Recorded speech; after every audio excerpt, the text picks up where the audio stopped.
What is climate change doing to sacred historical sites?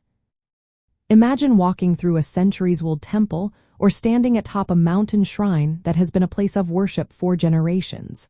Now, picture that site slowly changing or disappearing. That's what climate change is causing to many sacred places around the world. Rising temperatures are not just making summers hotter, they are speeding up the decay of historic sites. For example, coastal monuments face increased flooding and erosion from higher sea levels, which threaten their stability and existence. In some areas, storms and heavy rains can wash away archaeological remains or damage structures built centuries ago. Mountain sites like Inca shrines are also at risk as glaciers melt and expose fragile relics to the elements. Melting ice can crack and erode stone carvings and structures that have stood for hundreds of years.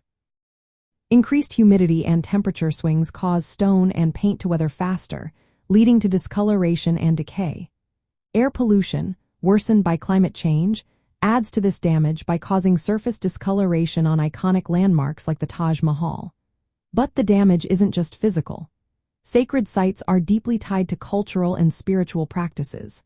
When these places are affected, traditional ceremonies and pilgrimages are disrupted. Indigenous communities depend on these sites for their identity, and losing them can mean losing part of their cultural history. For example, in the Andes, melting sacred ice affects water sources and alters rituals that depend on the ice's presence. Protecting these sites requires teamwork between preservation experts, local communities, and governments.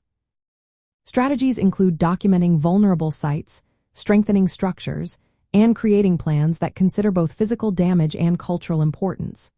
Some communities use traditional knowledge to help manage and protect these sites better. Overall, climate change is speeding up the loss of sacred sites through physical damage and cultural disruption. To save these places, we need to act now with careful planning that respects their history, architecture, and spiritual significance.